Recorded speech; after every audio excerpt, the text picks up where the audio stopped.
Hello and welcome to today's live stream. It's the weekend. Um, yeah, and we're gonna finish this silver gray that we started last week. We'll put the wings on and finish out the fly. And hope you all have had a good week. A couple quick announcements. As usual, if you like what you see, follow me on Instagram. My Instagram is at justwondering.brad. Uh, and as usual, we're running a giveaway. When I reach 500 subscribers or 500 followers on Instagram, uh, we're right around 450 still. We've kind of stalled out there. I thought we would get to 500 maybe a month ago, but unfortunately, we're still stuck at 450. So, please subscribe. If you have friends, share it with them. I will be giving away some of my flies to one lucky winner when I reach 500 followers on Instagram. If you want to help support the stream, help me update my technology, get some new cameras so that I can do some close-in shots. You can support me over on my Etsy. It's Studio1213. And starting today and going for a month, so until June 22nd, I think. I'm running a sale, so if you order $200 of flies or more, you get 10% off. There's a code. I'm not entirely certain how this works, but if you have to enter a code, it's COVID-19 May June. So it's all one word: COVID-19 May June.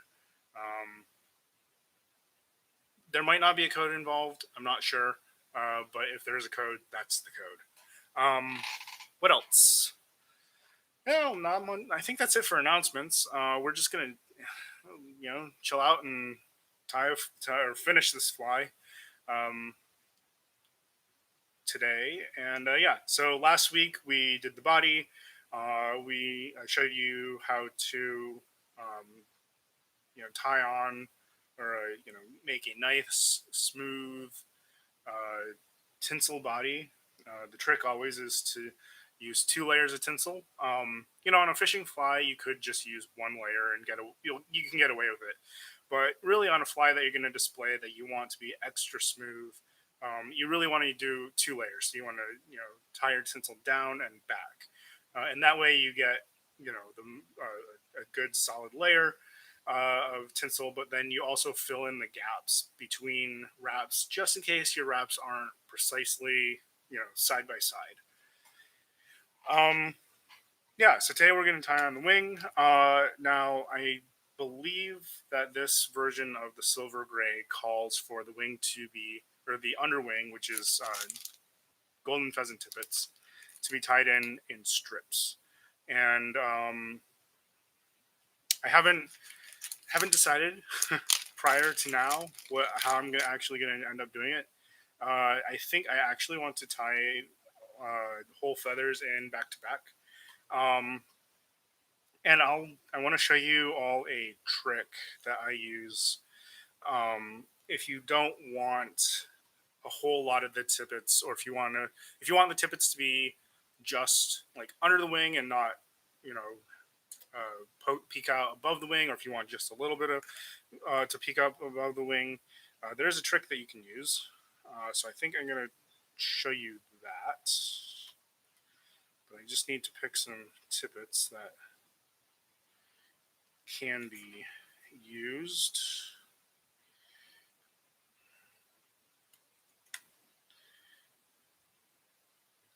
It's a very nice tippet patch, but not all of the feathers. Some of the feathers are a little bit squiggly on this patch here.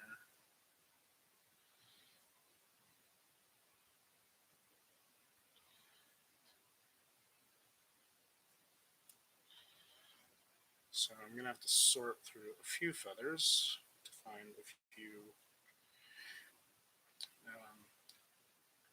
So like this feather, This feather curves this way. It kind of has like an S bend to it. If you could find a perfectly matching feather to that, you could use it, but good luck. I wonder if this. mm,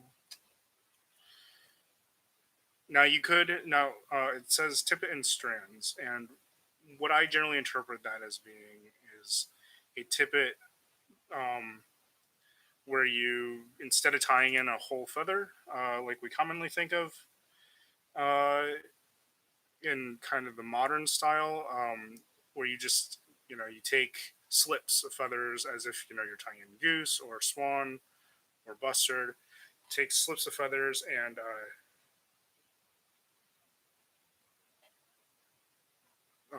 tie those in. Um, However, I'm shooting for a slightly more modern look today, I think, and kind of the modern style, or at least what it is right now, is to tie in whole tippets back to back on top of the hook, like this. Now, one of the things that is kind of uh, a stylistic choice is how much of the tippet you want to tie in. So if I tie in a whole tippet like this, but I don't want any tippet to show above the wing. I have to tie the wing in really high, so I have to tie in the wing up above. And if you want a lower wing, so because of the way this tail is, I'd want the tip of the wing to touch or come close or be in line with the tip of the tail. Um, I would have to, either make a really tall wing to try and cover the tallness of the tippets here, or um, what I can do is I can reduce the thickness of the tippets themselves. And I'll show you how I do that. It's a little bit of a trick. It's not something I would use on like a fishing fly, or like a fly tied in a more traditional style. Uh, but we're just going to take the tippet and we're going to strip away all these extra barbs that you don't need. Um, so this will just get in the way.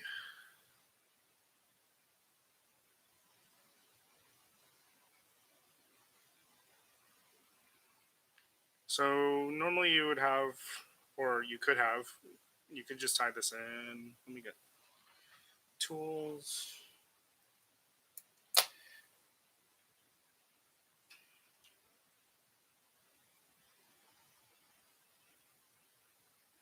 So you could just tie two tippets in like this. It's pretty close. I still have to peel a few more fibers. And you can see that by peeling the fibers back to the tying point, I am actually getting pretty close to fairly good height. Still got a few more to go.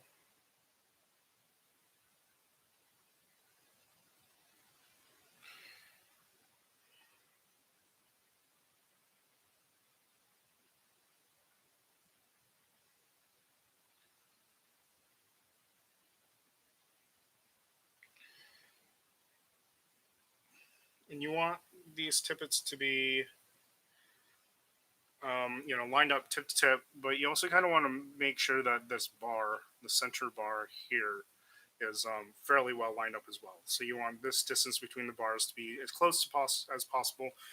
It's it's almost never quite possible to get them exactly right, but all right. So this is what it looks like. I actually think I need to take about 4 or 5 more barbs off at the front just to get the length right. So I'm just peeling them, stripping them off the stem or the rachis carefully, a little bit at a time. You can always take barbs off. You can't put them back on. So, and if you, and it's not the end of the world if you take too many barbs off, because the underwing is going to be, hidden under the wing and the sides. But uh, if you tie it in and you've got a lot of extra bare stems, sometimes it can look like you didn't tie it in the same place as the rest of the wing. So,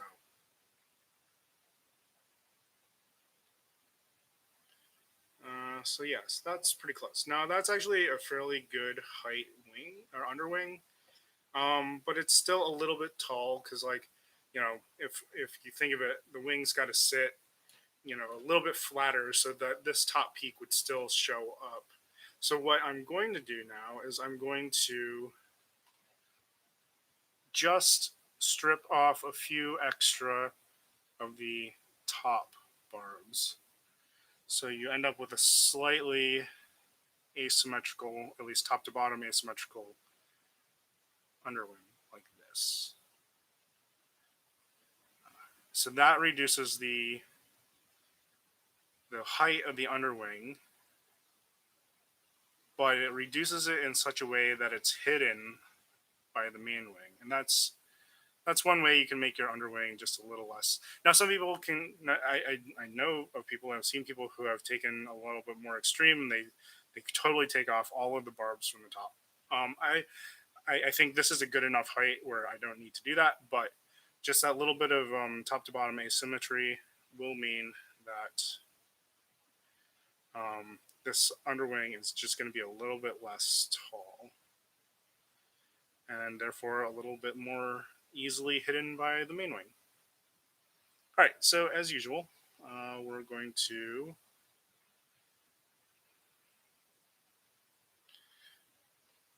I'm just going to trim a little bit of extra off because all that extra stem can get in the way of tying it in. Let's see, where are my pliers?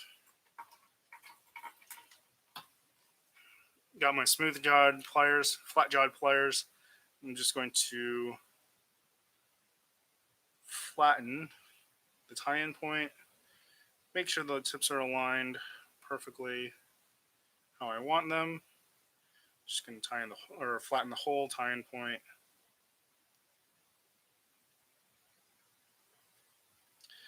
And then again, because I know from experience how these tie in, I'm going to just automatically give them a little bit of a twist. For those of you who haven't seen me tie in a wing before, the reason why I give the flattened underwing. Hang on, I got to plug in my computer. One second.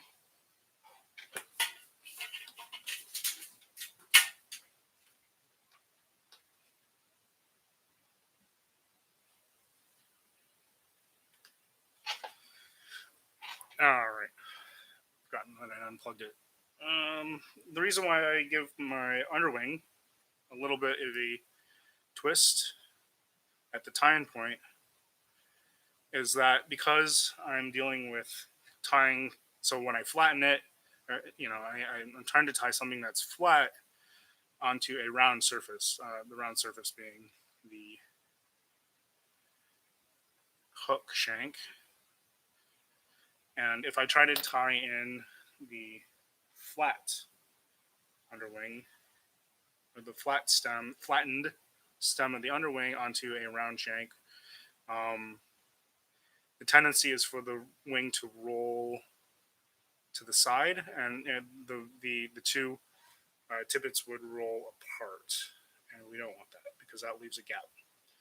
And it also makes it a little bit more difficult to tie on the main wing. So, yeah.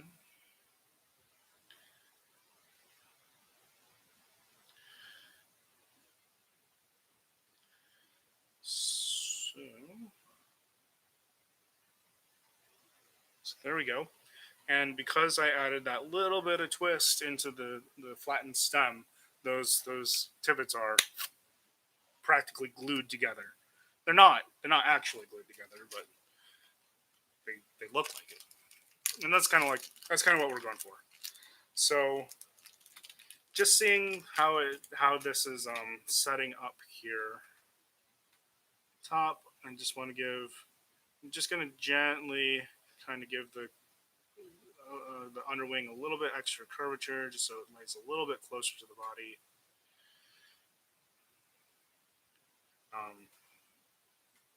That looks pretty good. So Excellent. So I hope one of the things that comes through in my tie-in, and when I'm demonstrating it, is that preparation of materials is super important.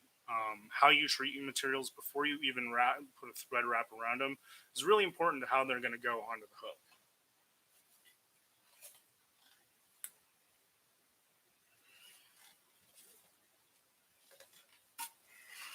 So it's all the little things like, you know, carefully crimping, or like, giving the rachis of the underwing a slight twist. And one of the things is, once the rest of the wing goes on, it doesn't matter so much, right? Because that the rest of the wing will will hold the underwing in place, but it makes putting the rest of the wing on in the first place easier if the underwing is straight and, um, you know the tippets are tightly, pressed against each other in the underwing. So, even though, sure, in the final fly it doesn't matter too much, um, putting the rest of the wing on top of the underwing is easier when it's like when everything is very neatly, on. All right, so let's just trim. And if you noticed, I waxed my tying thread as usual. Um, Always waxing the tying thread to secure things.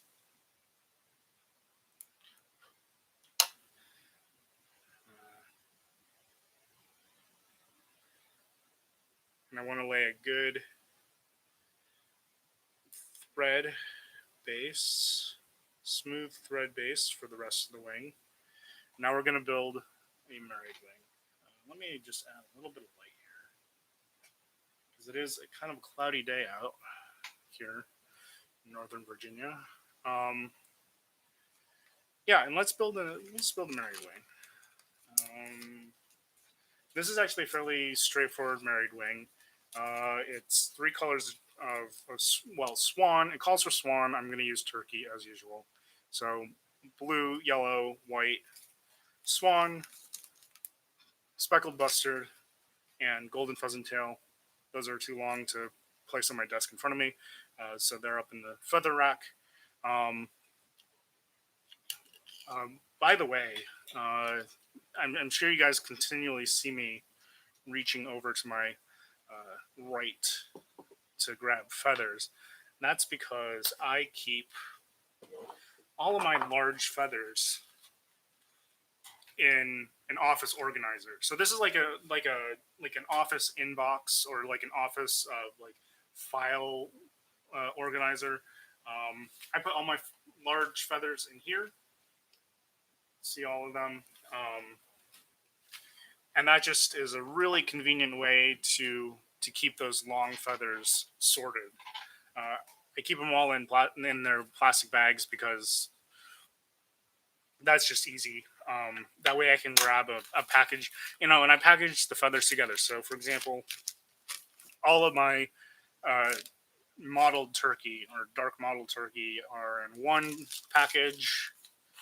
Uh, all of the things that I would consider using for like florican subs.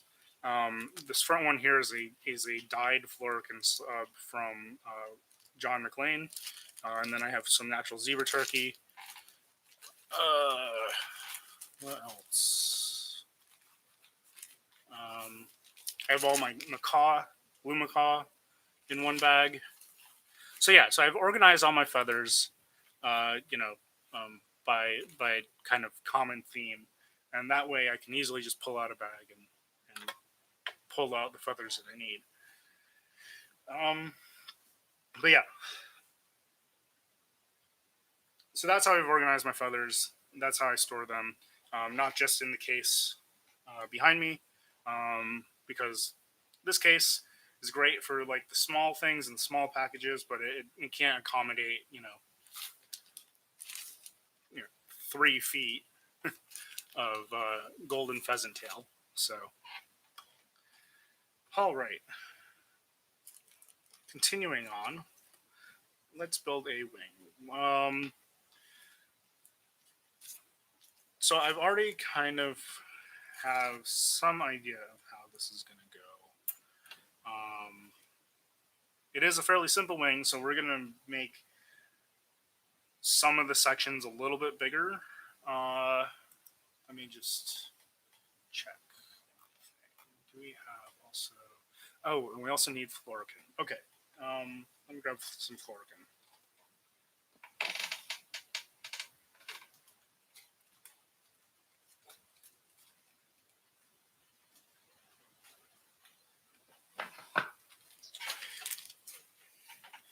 I have some real florican. I think this was, if I remember correctly, I think this is from Jens Pilgaard when he was doing the American show circuit, but that was a long time ago, so I don't actually quite remember. I think what I'm going to do. I really like large chunks of speckled bustard. But I also really like speckled bustard when you insert, a couple of barbs or a single barb in between, a color. And the other thing that I do kind of out of habit or just because, well, I do it because I think it looks good in a big chunk is the golden pheasant tail. But I usually put that on the top of the wing just because golden pheasant tail is not the easiest to tie with, and putting it on the top of a wing I think makes it easier to replace in the wing if you need to replace it. If you screw it up and you need to replace it. So yeah, so that'll be the last thing to go into the wing. I think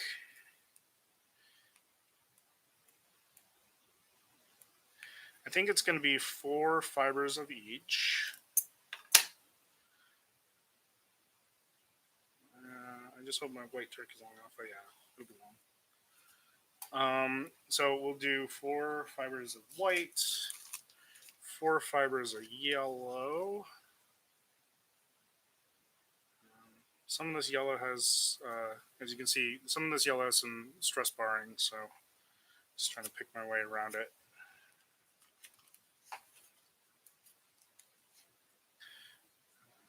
And the stress barring comes from when this feather was growing on the turkey at some point during the growth of this feather had underwent some stress, and so that produces these kind of thin areas. Let's see, so four bars of yellow. That's 4. 1, 2, 3, 4.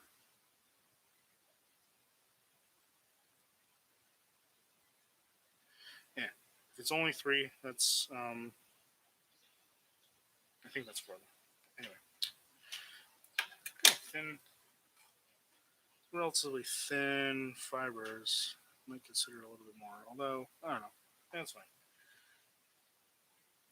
Yellow is a much stronger color than white, so it might not be such a bad thing that the yellow fibers are thinner than the white fibers.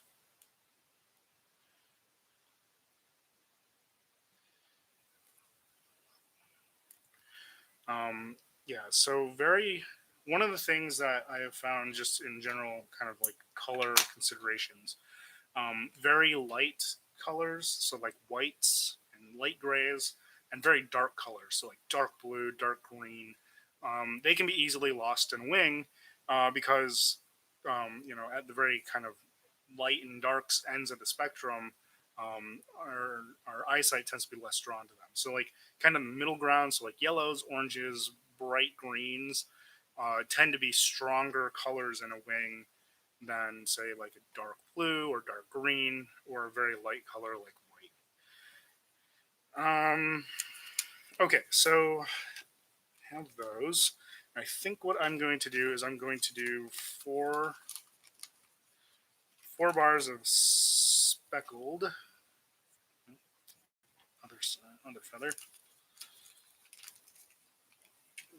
Four bars of speckled bustard, but I'm going to break them up and do 1 bar in between each. So my plan, and we'll see if it turns out or it looks good, but the initial plan is to do 2 bars of each color with a bar of speckled bustard in between each, and then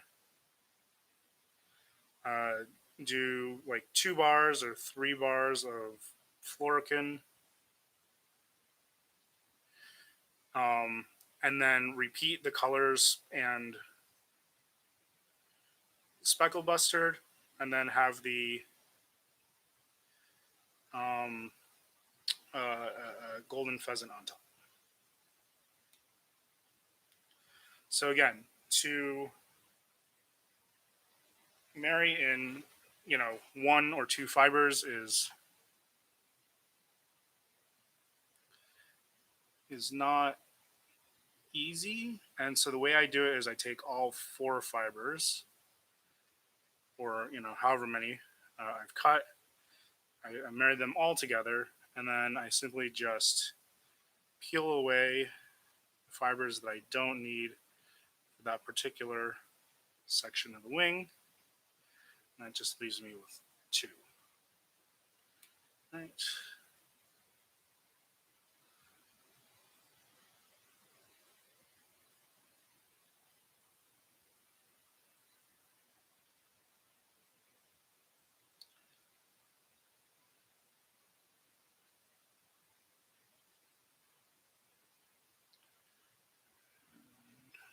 Just going to repeat. Now, this is a slightly more complicated wing than I normally would tie on a weekend. But like I said, this is not one of those wings with a super long materials list. So one will take a little bit of extra time to make a pretty wing, and also I just want to show you guys, what a wing can be. All right, so there's 2 bars. So there's white, yellow, now green.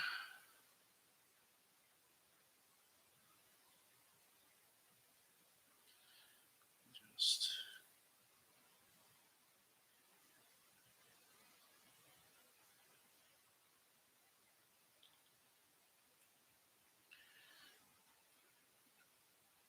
green needs a little extra preening.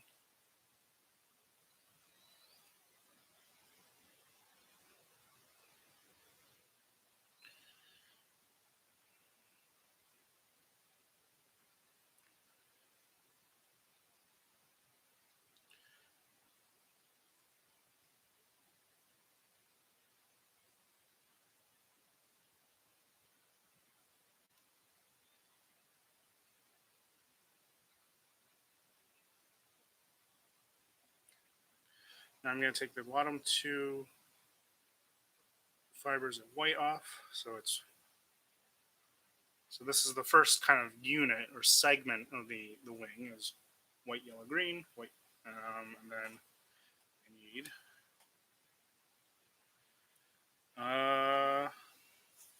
let's go.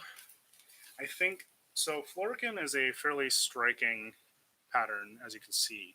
So I think I'm only going to actually need 2 bars of the florican to have a decent visual impact, and also conserve my florican, since this stuff is hard to get your hands on.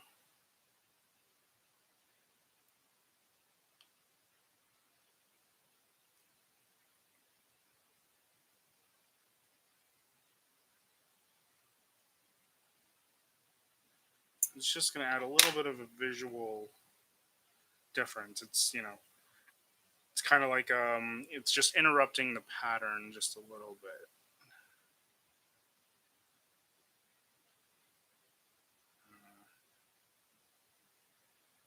So yeah.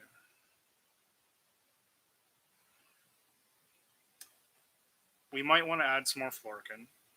We can go back and do that later. Let me build the rest of the wing, and then we'll see how it looks.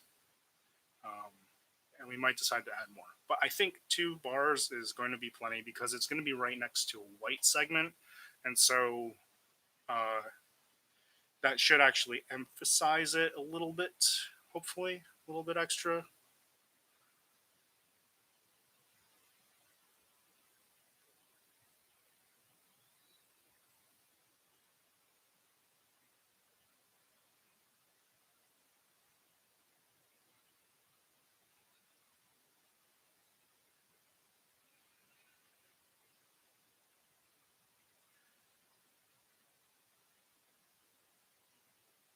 I am going to have to try and marry in a single bar of speckled bustard because of the way that the fiber count is working out, and the fact that I didn't remember to pull off any extra speckled bustard fibers, but I think that'll be okay because speckled bustard is one of those things that marries really well, or really easily. So that should be just fine. If it's not, then we can always pull a few extra off the feather.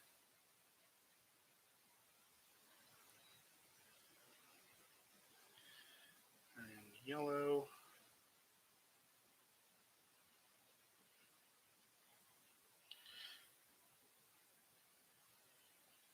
Speckled.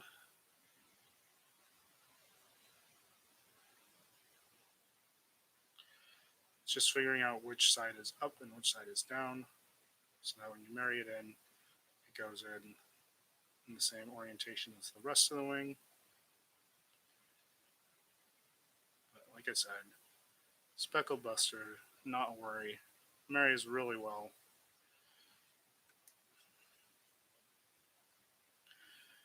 And then the last bit of green.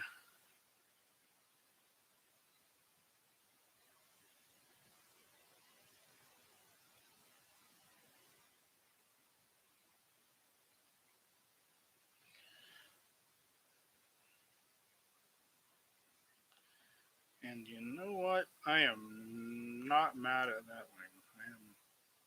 I'm quite pleased actually. That actually looks like a decent wing. So here's the wing so far. Just got to put the golden pheasant tail on top, and I am yeah. That's that should be quite a nice wing.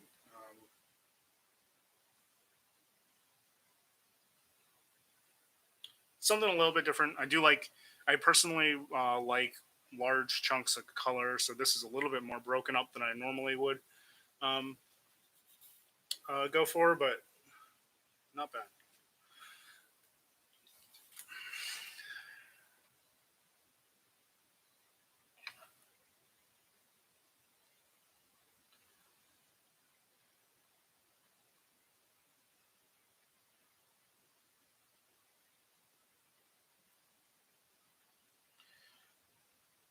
Now I'm gonna cut 4, but just given the size of the hook and the size that the wing has already grown to, I might only do 3 bars fibers of golden pheasant on top. We'll see how this looks. We'll see how it balances. Um,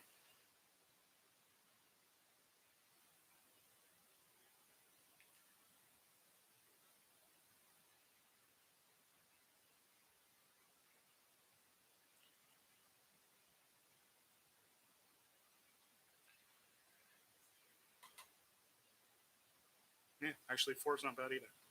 All right. All right, so this is just gonna trim off some of the longer butt ends of the feathers, just so they can get crust and they can get tangled up and things. So I don't want them to do that. So here is the wing as married. I think this is going to be quite an attractive wing on this fly. All right, so let's marry up the other side and get this tied in. Now this is going to be a this is fairly this is a fairly thick wing um, for a 3/0 hook.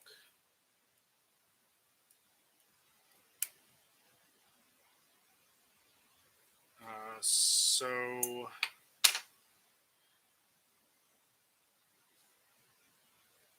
I don't expect to tie it in perfectly the first time, but we shall see.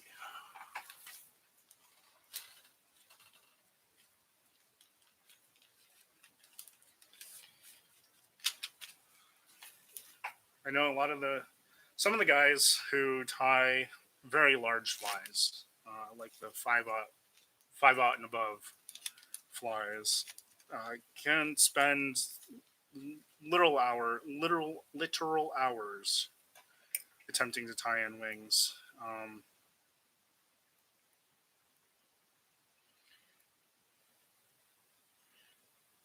Particularly wings if they're 20,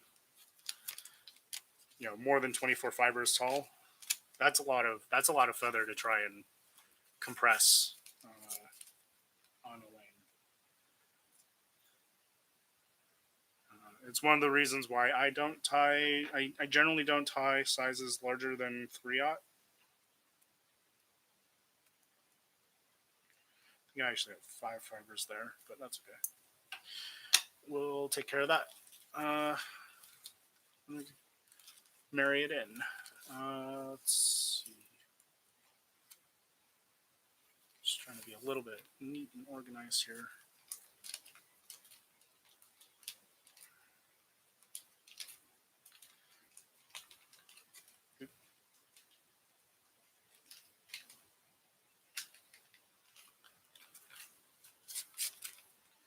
Okay, so that's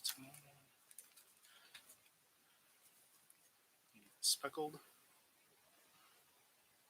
This is some of the nicest speckled bustard that I've gotten recently. Right, I think I got these feathers from John and Terry at feathersmc.com maybe 3 years ago. So yeah, obviously, these aren't the only feathers I tie with, but I tie with these particular pair a lot. These are really nice. They marry really great. Um, if you're wondering how to get your hands on some speckled bustard, go over to feathersmc.com and look for the uh, Corey Bustard Species Survival Program. It's a really great program where fly tires and other artists who use Corey Bustard feathers donate money to conservation efforts to protect the Corey Bustard. And in return, those programs, which are often run by zoos, those programs, you know, give out feathers to artisans for free. Uh, Part of the idea behind this is that by giving out the feathers for free or for a donation, not only are they conserving, doing active conservation work for the species and the habitat, but they're also devaluing the feathers. So, um, you know, some animals are hunted illegally or they're poached, not hunted. It's not hunting if you're doing it illegally. It's poaching. A lot of these animals are poached for meat, for food, but a significant portion of animals are poached to become pets or for their fur and hides and feathers. Cory bustard, Cory bustards in particular, Cory bustards and florican bustards are poached for their feathers. Um, and by devaluing their feathers, the species survival program takes away the monetary incentive for poachers to uh, kill the birds for their feathers. Um, I have no idea how well Cory Bustard eats if you're into eating, but certainly there's less monetary incentive for people to kill them for their feathers, thanks to the species survival program.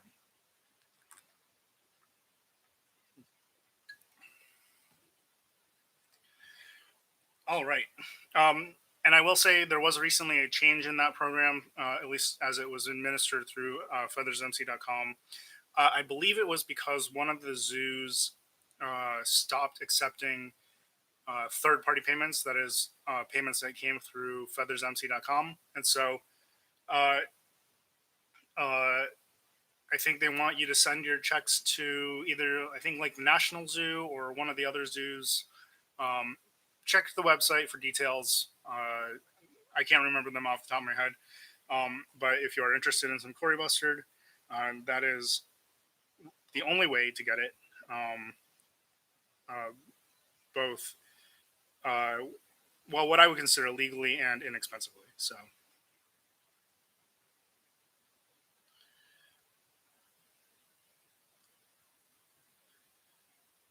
uh, yeah. So, and like I said, John and Terry at feathersmc.com has some really great Cory, um, or speckled, otherwise known as speckled bustard, uh, recently, and we are all definitely benefiting from it. All right, white, speckled, yellow, speckled, green, florican.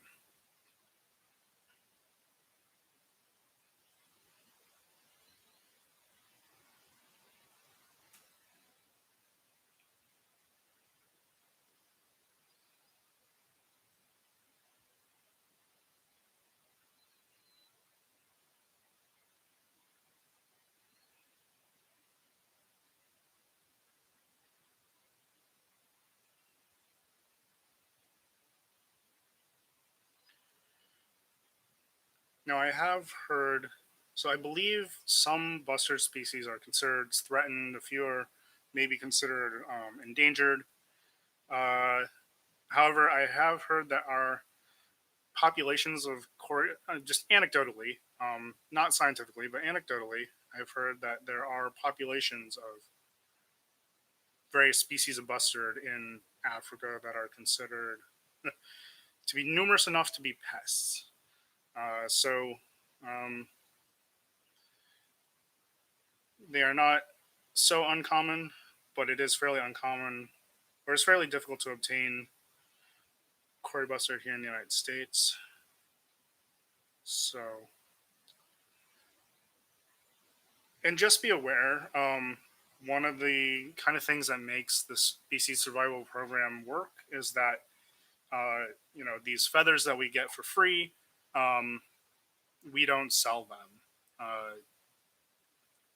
because otherwise, that kind of defeats the purpose. So, if you're buying Cory bustard online, you could pay a lot for some of the large, really nice feathers. Um, but you just want to make sure that it's not Cory bustard, species survival, or SSP feathers, because that's wrong. Not doing the program or the species any favors by purchasing. You might as well give a donation to a zoo and get really nice Cory bustard in return. Um,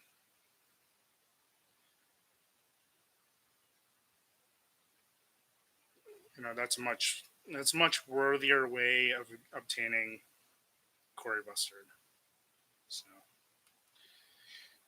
I do wish they had a similar program for florican. However, I think florican bustards are slightly more rare in zoo collections. At least that's my assumption.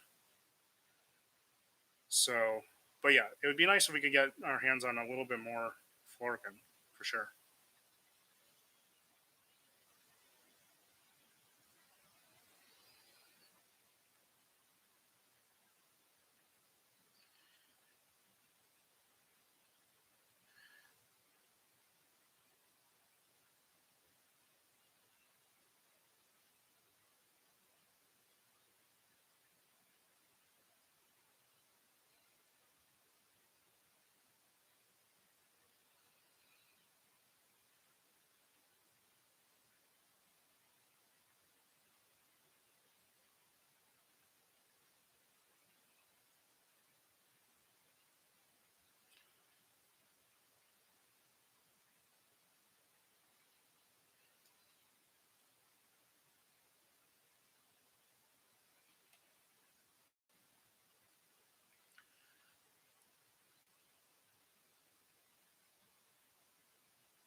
Now, I will say one of the neatest uses for speckled bustard that I've seen have been for uh, Native American, feather crafts. So like creating like war bonnets and feather bustles. It's just really spectacular to see kind of the large application of speckled bustard or Cory bustard feathers.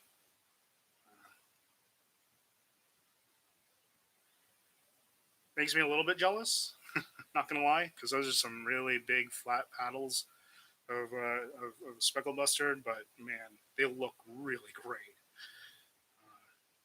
Yeah, I think John has some pictures up on his website on the section for the species survival program.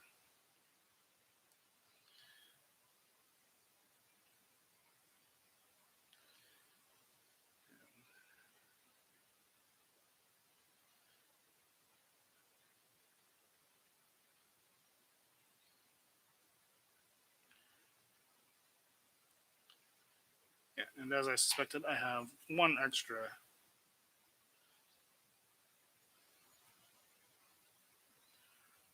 fiber of green, so I'm just going to peel that off.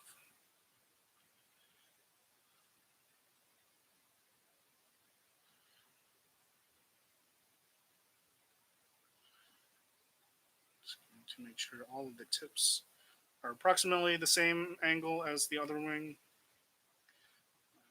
To grab my golden pheasant tail, beautiful golden pheasant tail. I think John had these in stock. I'm not entirely certain if he still has these in stock, but these are some has some very nice long fibers.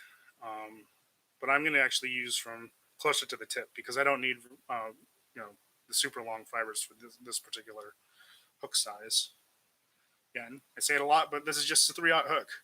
I actually have been tying on some larger hooks recently.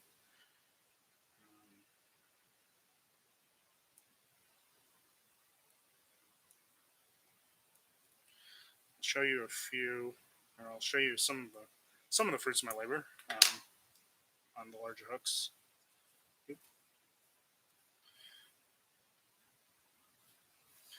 And one tip or trick with the golden pheasant tail, if you get a golden pheasant tail, John does a really nice job of cleaning his. But if you get golden pheasant tail from a random source like eBay or one of the kind of mainstream fly tying providers, and you're having trouble getting it um, to marry into a wing, wash the tail. Wash the tail in a little bit of dish detergent, let it dry, and then gently steam it over, over a kettle or a boiling pot of water, and that will help. It just gets the oils out of the feather because, like I say, oils, any oils, not just oils from your hands, but oils in the feathers, uh, can mat down the barbs, which are important for making the wing, the slips or the fibers marry. Um, those oils can mat down those barbs and make it impossible for the slips to marry together. So, you know, wash the feathers, steam them gently. Once they're back in shape, they should marry just fine. John does a great job of washing his. So, his golden pheasant tails come ready to use. But again, for example, in this jar here, I've got a bunch of golden pheasant that I haven't washed. Probably need to, but I get stuff from, or I buy my stuff from John, uh, and it's always nicer. So I just, I don't need to. But again, if you're getting some random stuff and it's not marrying well, one, golden pheasant doesn't marry well, particularly well. I say it over and over again, but yeah, it's not the best at marrying into wings. But you can make it work better by making sure it's clean, it's washed, and steamed. All right, so we're gonna tie in the wing, and like usual, I'm gonna pinch it right behind where I want to tie it in. Gonna use a little bit of saliva just to soften the area that's gonna undergo the most compression, especially that golden pheasant, because again, it's a much stiffer. It's a little bit crispier. That's the way I would describe golden pheasant. It's crispy. But we're just going to soft loop it and then pinch, and I'm raising the butts this way while pinching here to maintain the shape of the wing. So, and I'm not going to pull it super tight right away. Just going to keep pinching and raising those butts. And years of practice yield good results the first time. I am pleased with that. It doesn't normally go that well the first time. I am thoroughly pleased. All right, just a couple of extra thread wraps to ensure that everything is stuck down. Then I'm going to pinch right. I'm pinch again right at the tie-in point.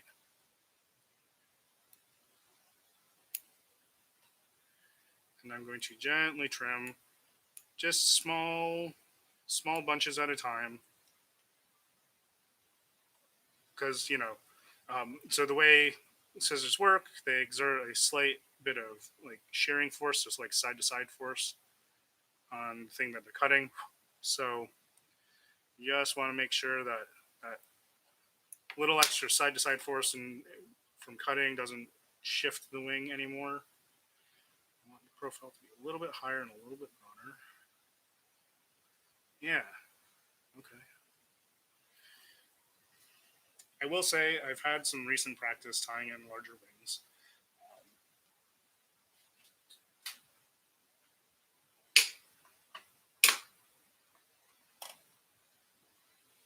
I promised I'd show you a fly that I tied on a larger hook. So this is a 5/0. I believe it's a Ron Lucas Jock Scott. But this is a Kelson's Green Highlander. Not much to say, too much to say about it, but it is, as you can tell, it's a significantly thicker wing. I think it's like 26 fibers, and it's also significantly longer. So I was tying it in by like the much thicker roots of the wing. A little bit more, you can see that the tippet sticks out above the top because the tippet's a little bit thicker. But yeah, been tying this. So this is a much larger hook. This is a 5/0 hook, and you can tell it's definitely a larger fly. So I've been getting in some practice on the larger hooks.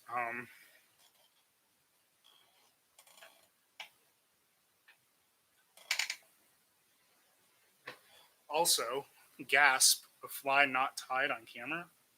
Sorry, guys. Couldn't help myself. The other fly that I've been tying started this Dusty Miller. This is a 5/0 Ron Lucas Britannia hook. Just got the underwing on. Still need to do the wing, the rest of it. But yeah, this is going to be a much larger fly as well. Yeah, I've been feeling like tying more, and so some of these flies have ended up not being on camera on the stream. Doesn't mean I don't still love you guys, but yeah, just been tying more. But anyway, this fly been going great so far. As usual, gonna wax up my thread to bind down loose butts.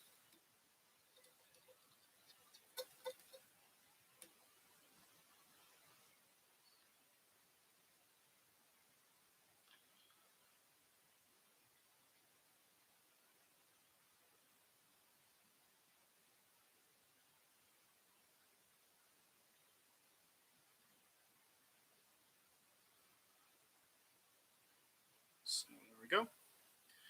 Now this does have, this a little bit higher. There we go. It's good. A few stray hackle fibers that here. Oops.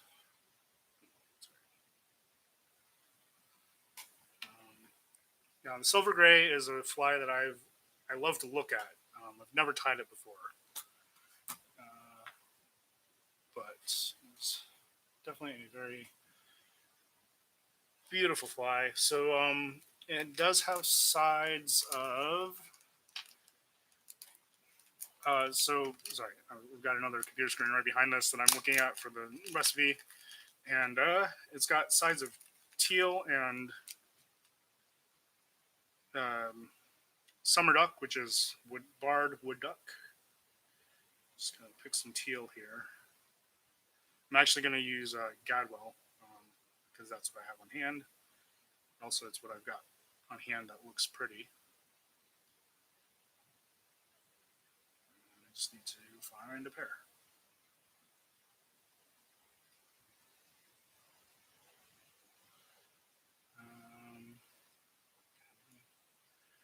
In this package of Gadwell, I've got an awful lot of lefts and not a whole lot of rights. A whole lot of lefts. And so this is for me, or to me, this is a left hand feather. This is a left hand feather. This is a left hand feather. That's kind of a left hand feather. This is a left hand feather. Holy cow.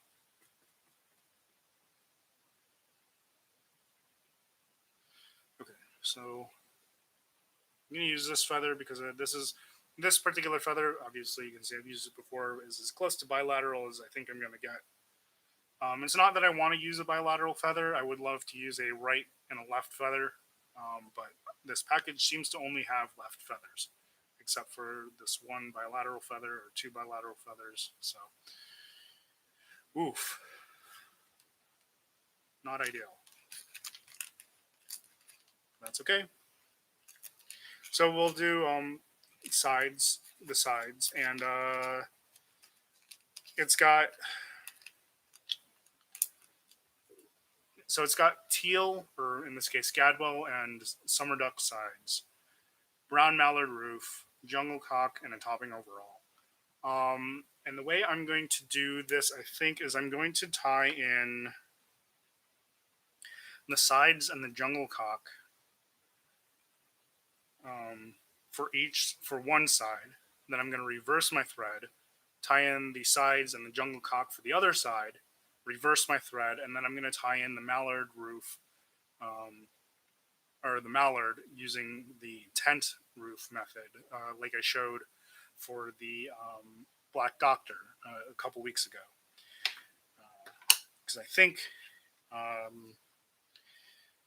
I've been working on kind of my technique, just kind of figuring out like how to place my hands and my fingers, and how to manipulate the mallard so it goes on just right. And I think I've got it perfected now. I can't guarantee it'll work the first time. It almost never does, but I'll try to show you and give you a few tips and tricks that I think I've got down.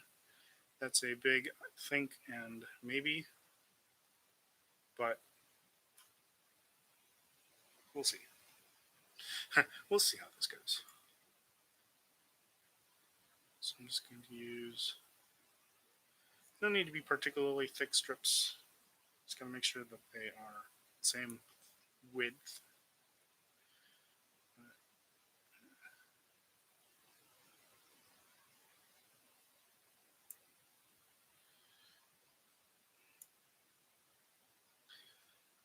Like I said, we'll do everything on one side, then reverse the thread, do everything on the other side. Reverse the thread, and do the mallard.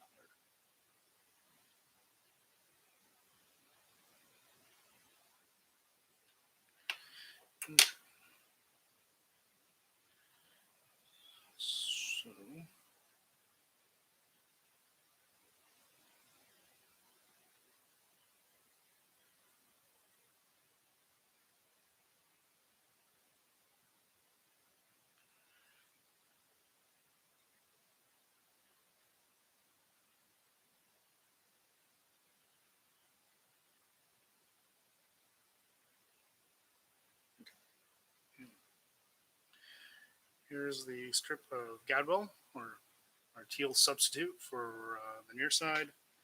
Summer duck. Marry them together so the tips are aligned.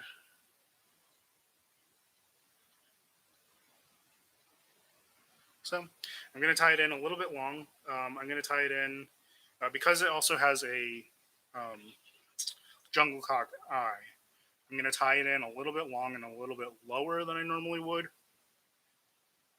if it was just the side. And essentially, I'm trying to aim for having this black bar of the summer duck, the middle black bar, coincide with the first black bar of the underwing, of the tippet on the underwing.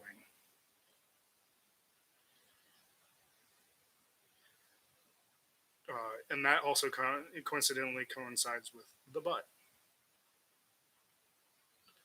So, one loop. And that also kind of places it low over the body as well. And if you had some folding issues in your wing, it would hide it. I didn't have particularly that many folding issues with this particular wing. So, yeah, bonus, but it's there. And then I need a jungle cockeye.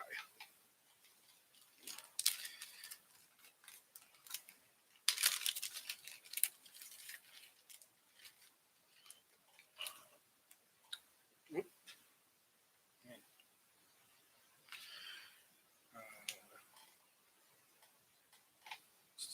So one of the things about a jungle, if you have a full jungle cock cape, you'll end up with a bunch of these itty bitty little feathers, these little tiny jungle cock eyes.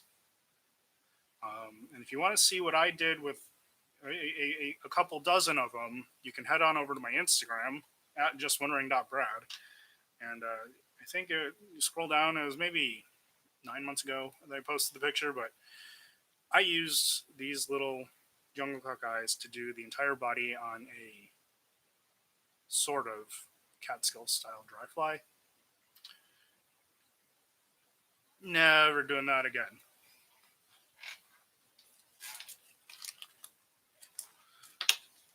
But let's. Okay, so like an eye like this big, too big. Also, kind of wonky. I actually want something that's going to be fairly close down. Again, say it a lot this weekend, but this is just a 3/0 hook. Yeah, I have this thing where I see a lot of people over tie their hook size. They make their wings too tall. They make their and a lot of that. I will say, a lot of that tying your wing too tall can be solved by not tying your tail too tall. So as you can see, this tail it rises above the hook about the same amount as the gap with the gap of the hook, and that's about right. All right, so I'm just gonna strip away excess fibers on the eye, and I want the eye to just touch the first bar of the wood duck's side. And it's okay. So I didn't quite strip away all the excess fibers far enough for me to tie just on bare stem. And that's because I want to trap some of the fibers under the thread wraps that tie in the eye, because that'll help it lay flat against the side of the hook. So otherwise it'll be inclined to roll a little bit.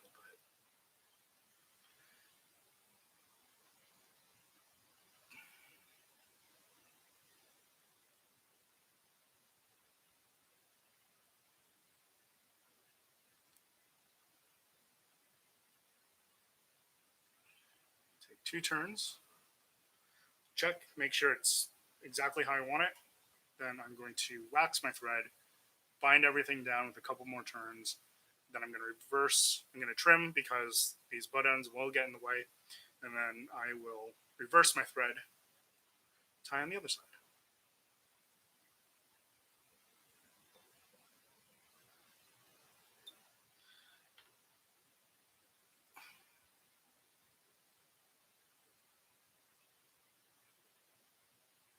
A couple turns of wax thread, trim the butt ends.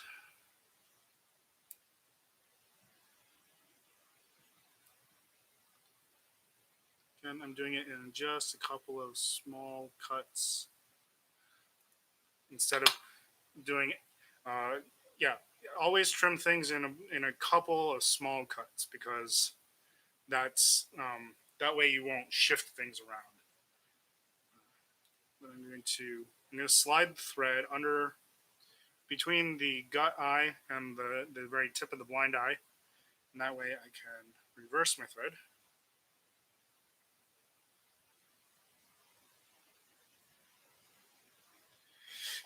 We're going to tie on the other side. So I have the wood duck slip for the other side. I actually think the teal slip here on this that I cut for this side is just as few fibers too thick, so we're going to reduce it because the teal should be about the same thickness as the wood duck.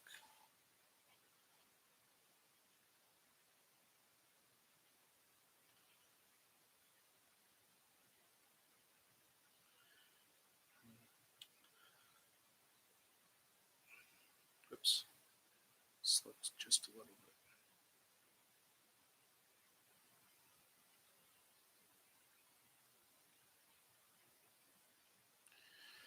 Again, we're going to tie it in so that it's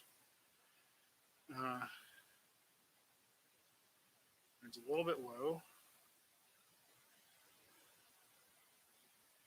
Again, I'm doing everything kind of reverse what I would normally do.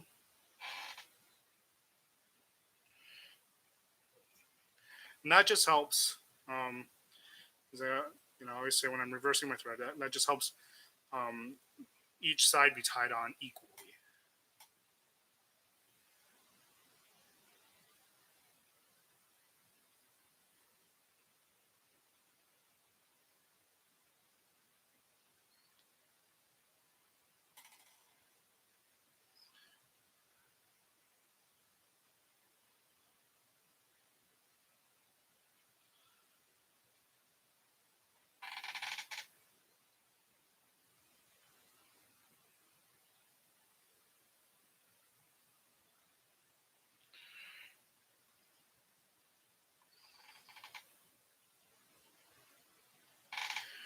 I can look and see and make sure everything is lined up between the two sides. Just a couple of turns. Look, make sure everything is where I want it. Then, as always, wax my thread. Secure.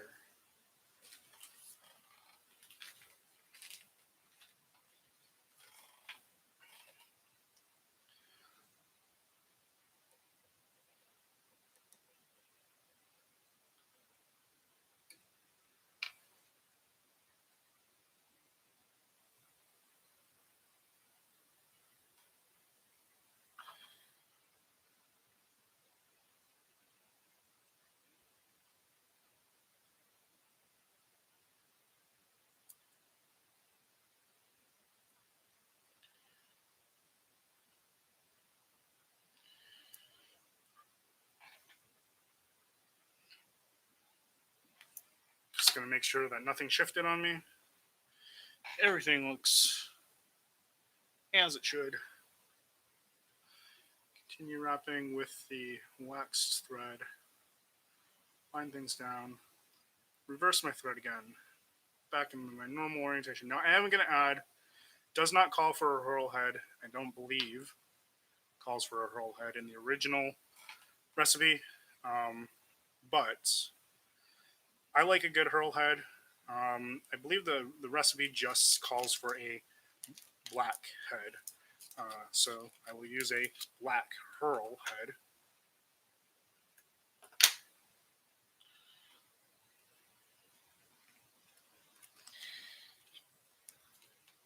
Because I like herl heads.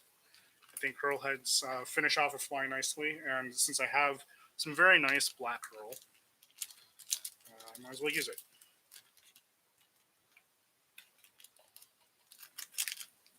All right. But first and foremost, the roof.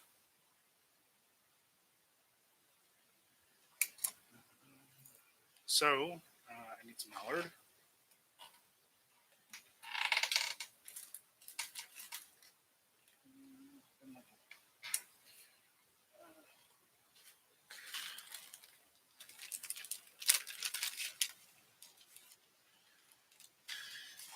Mallard. Okay, so as I've said before, for this method of roofing to work, you have to choose your slips very carefully.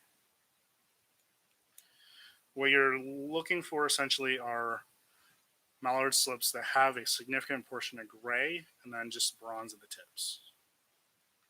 So that's a good right side. And this should be a good left side. And the tent method is very similar to how you would make the wings of, say, a what we consider a spay fly, kind of the shellback, the mallard shellback wings.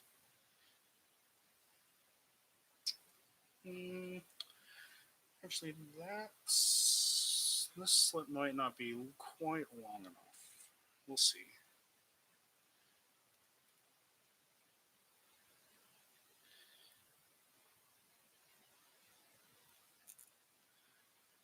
All right.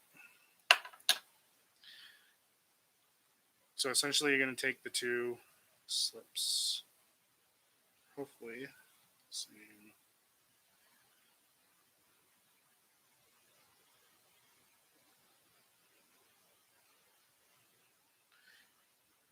It's a few fibers too thick on one side. You're going to put them face to face, or I guess point to point, more like this.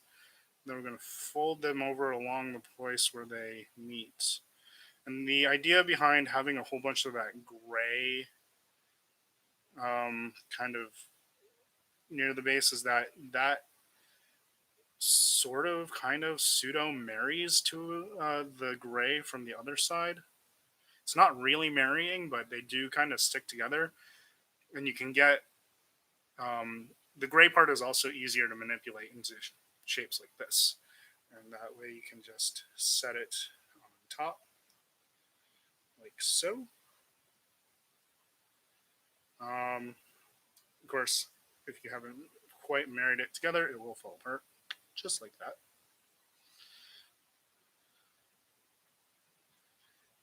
Also, trying to do it in a way so that I don't, so that my fat fingers don't block your view of it is important. So, one way to get the fibers to stick together is just to uh, put them together, tent them together, and then kind of roll them like this, so you can see they're tented underneath.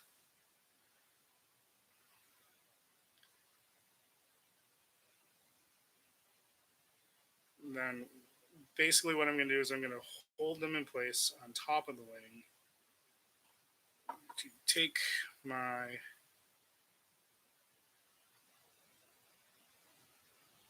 bodkin, I'm going to split it right at the base. Like I said, this doesn't always work the first time.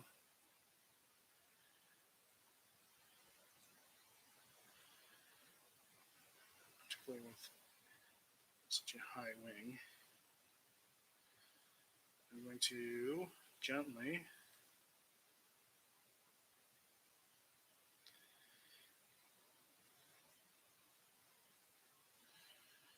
and I just want to work by wiggling my fingers like this. I can work the mallard right onto the top of the hook. So I want the mallard to be very much on top of the hook. Nope, not quite.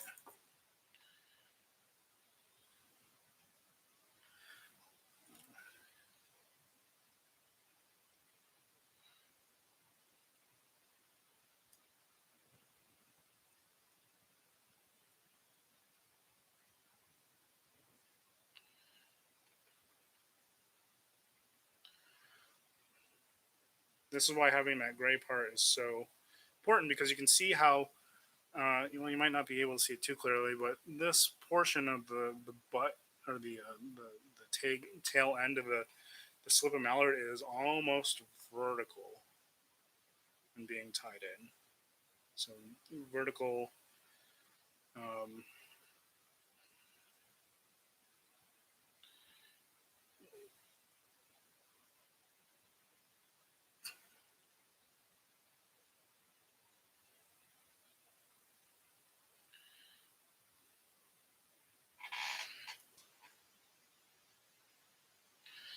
you just want to inch it up to the top of the wing.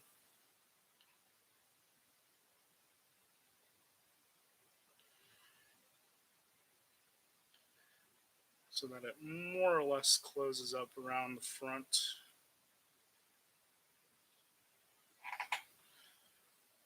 All right.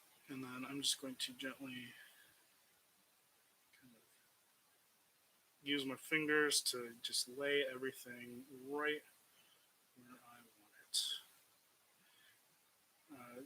That's the thing about tying in these wings, is some of it is just fiddling it with it until you get it the way you want. So that roof looks pretty good, except for the fact that it's not quite laying correctly. All right, so that didn't work. Let's try that again.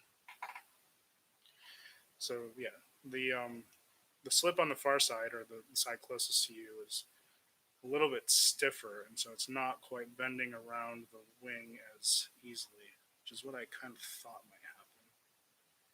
So I'm going to pull this off. I think I might look for a different.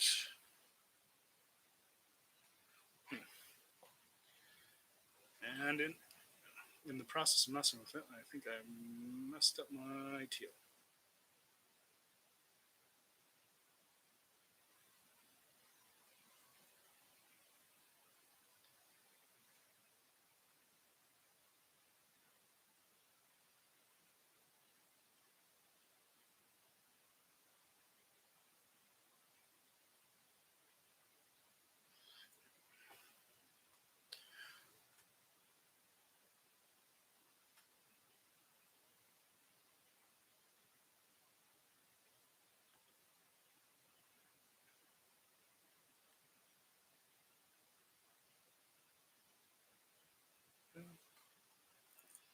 So this slip from the far side of or that I was using from the right, is not. You can kind of see how it's got a little bit of bounce to it. So that slip's just a little too stiff for our purposes, whereas this particular slip is very soft, works beautifully. So we're gonna have to find a partner to that one. Maybe this feather. Oh yeah, I think this one. It's got a split in it, but only near the base.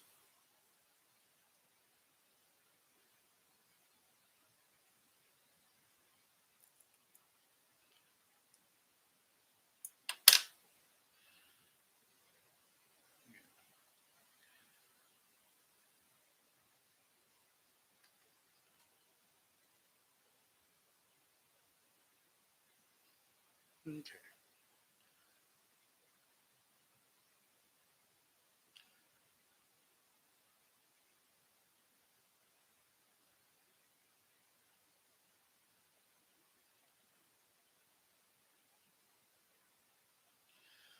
Back to back again. Just kind of preen them until they. And you can see, here, yeah, those are like pretty much married together right along that top seam. Not quite, but pretty close. Just keep pruning them until they shape.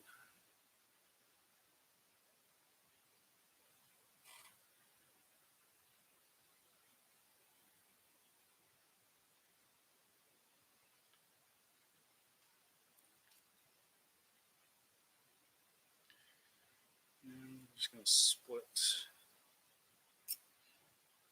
buttons on either side of the hook.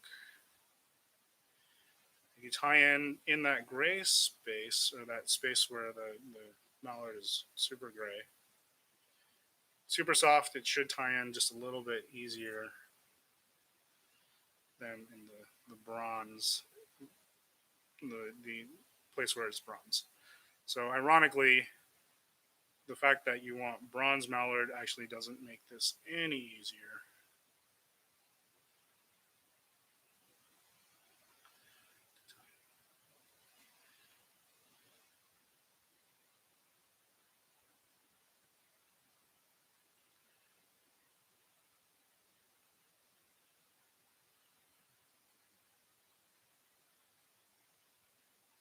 All right, actually, that tied in really well. Cool. So yeah, so as you can see, he's choosing the right slips or the right part of slips to make your mallard roof, especially if you're using this technique, is super important. If you're doing the, tie in one side, then tie in the other, reverse your thread, tie in the other method, it's a little less important, just because of the mechanisms used there. But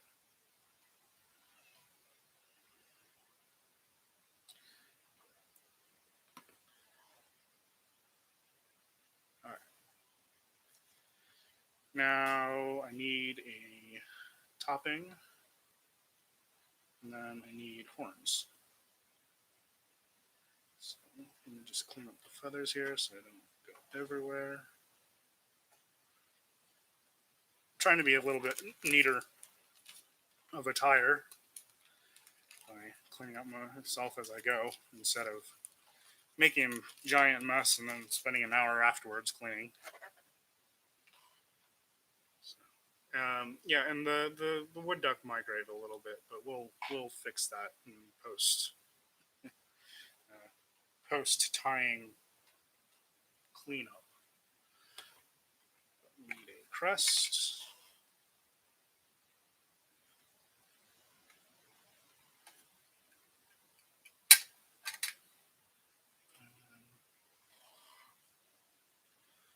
Go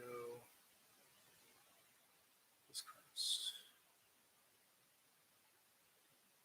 Although this crest, so you can see that this crest is a little bit flat in this area. So that might not meet the top. Now there are two ways to get crest to, the top crest to meet the tail crest. And that's either use a super curvy one, like this, see how curvy that is, or you can use a slightly less curvy one, but have it curve more in this region. And this one doesn't quite have enough curve, because if you tie this in and you really yank on it, it's going to go, it's going to stick up like this. So, however, this crest is too big. All right, I shouldn't say it's too big. It's too big in the fact that it could tie a larger fly, and I kind of want to save that particular crest, for a larger fly, if possible. This crest might be good.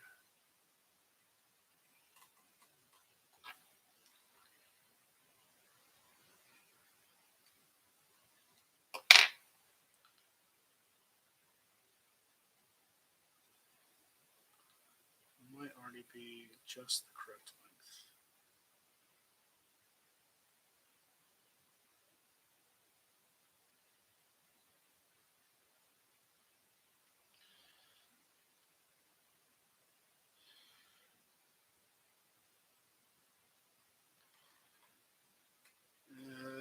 I don't know if I'm going to get any better than that.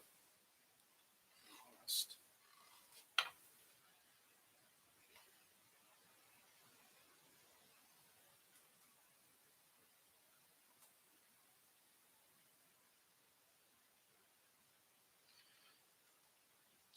It is a little bit curvy, and I am trying to stretch it out a little bit by catching it on the wing, and that's kind of cheating. Um, The other thing I can do is I can gently flatten, just using my thumbnail. If you flatten the stem, you'll straighten out the fly. If you flatten it from the back side, if you flatten it from the front side, you can add curve. So just a little bit of shaping. And unlike straightening a crest, using your thumbnail to flatten a crest is a slightly more permanent way to shape it. Because it is more difficult for humidity to overcome a flattened bit than it is for humidity to overcome just a straightened crest. All right, so let me tie this down just to see how it looks, whether that's what I want or not. I think that's okay. I kind of wish this wing would be a little bit higher.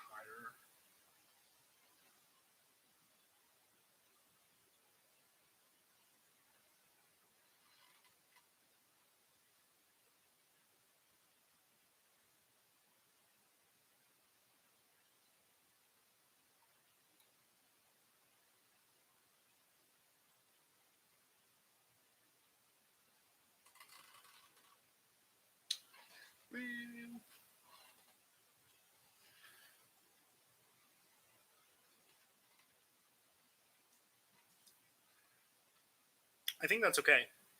Wow, this stream's running pretty long, so I'm gonna try and I don't want to hurry and rush too much, but I do want to try and get this done in a reasonable amount of time.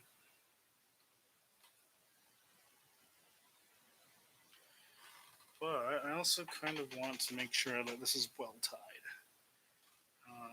Let's see, what other options do I have for this?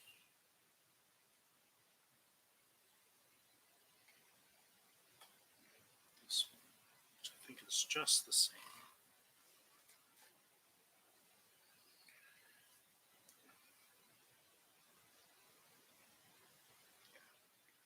So this crust actually is my best bet, I think. So I'm going to take a few wraps off. I'm going to wax it, add the horns, add the herl head, and finish out this fly. So don't want it to go anywhere, so I'm going to use wax thread per usual. Trim it.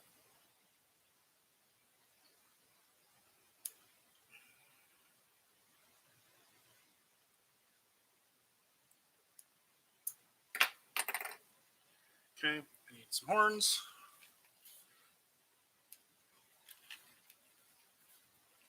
Blue and gold macaw.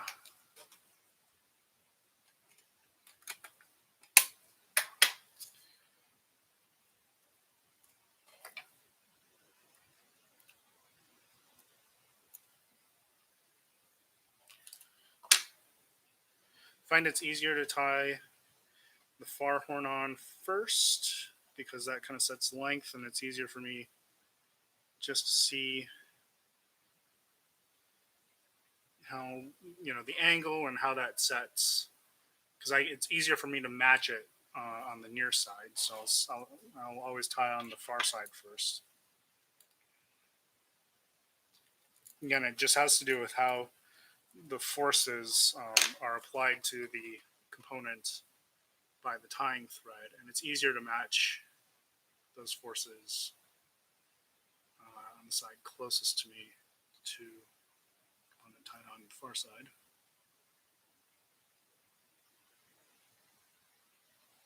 A couple of turns.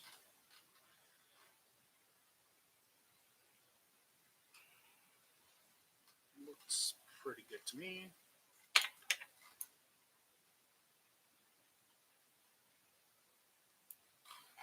Let's trim.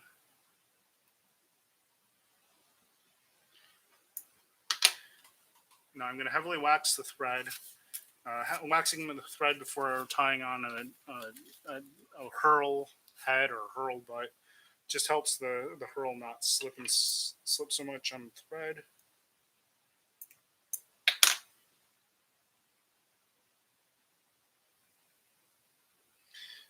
Just going to pull off some of the fuzz from the base of the herl. So here's the ostrich herl.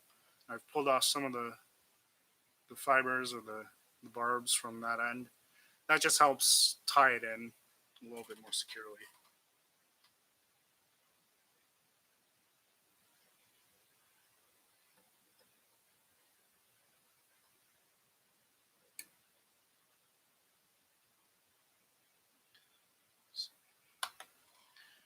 Again, curls have a T-shaped cross section, so I want to make it so that the T is up. So if you think this is the stem of the herl, and then the fibers lay across the top like this, and I want to make sure I tie it in with the T up top, and that just helps. Because like all flat things, when you tie in something flat on a fly and then begin to wrap it, you have to fold it first in order to get it to lay right. And so by tying it with the T up top, or the fibers up top, when you fold it, it just means that the fibers will go to the back of the herl. And that gives you the nicest, kind of most densely packed herl. Let's see, where are my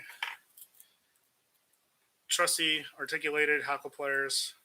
These are my favorite for wrapping herls. And I'm just going to carefully. I'm not folding the herl. I'm just pulling the fibers to the back, so none of them get trapped under the stem going forward, because that looks messy. Just gonna wrap. Hopefully going to get about 5 turns. Nope. And as you can see,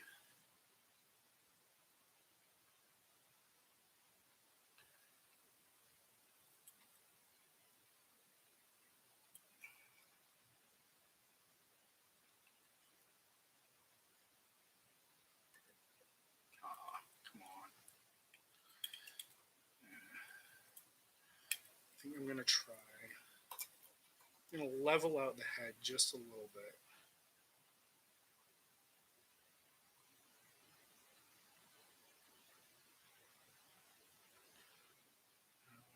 Use a little bit more wax.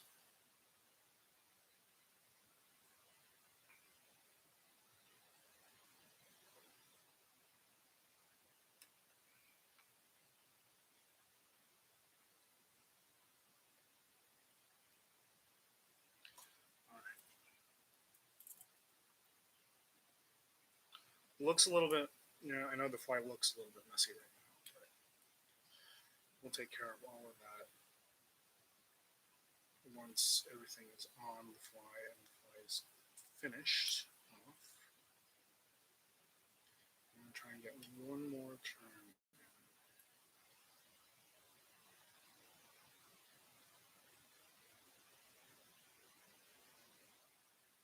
Come on, give me one more turn.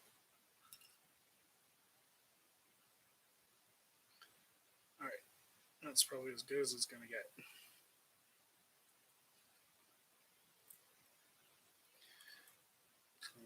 A couple turns just to finish off the herl.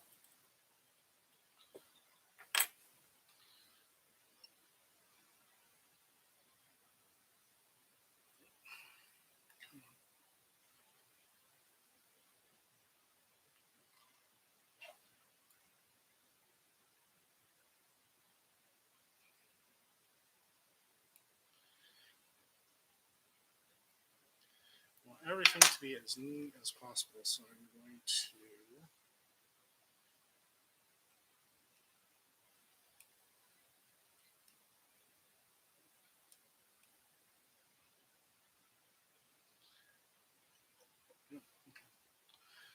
so waxsmith thread, because wax thread will catch all the extra kind of fuzzies that might hang off fly. And it just gives the head cement a good kind of base.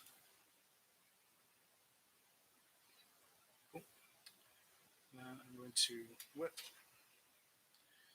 finish the fly.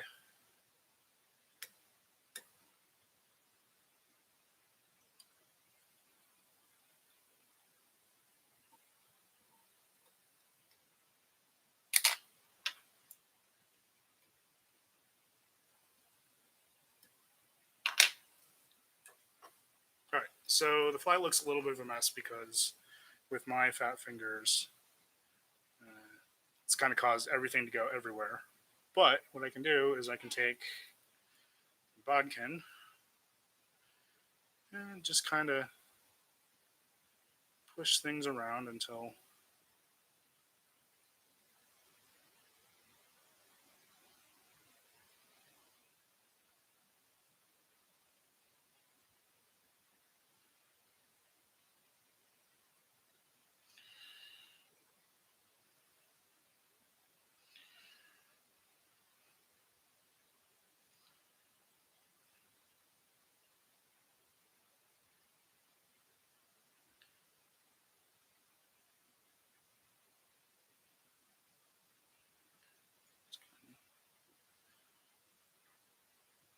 using the bodkin point to put things back. Now, the kind of general perception of these flies is that they are delicate. Now, my general definition or idea of delicacy in flies is that, you know,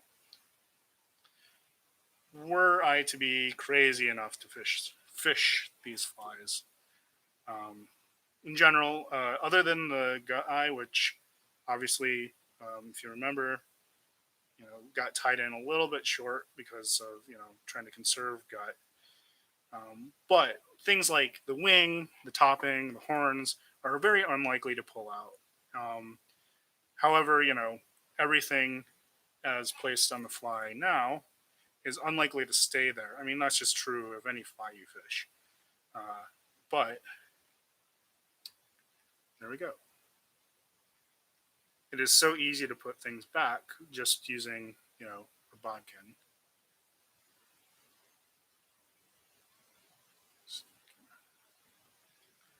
So there you go. That is the silver gray from Pryce-Tannat. Wonderful fly. Never tied it before, but I think this is a highly, highly attractive pattern. Great tinsel body, and kind of a really kind of attractive combination of colors in the wing. So thanks for hanging out. Today was an especially long stream, just because I think we made the wing a little bit more complicated than it needed to be, and that's okay. Again, if you want to see more of my work, Instagram, justwondering.brad. If you want to support the stream, help me upgrade my audio and my video.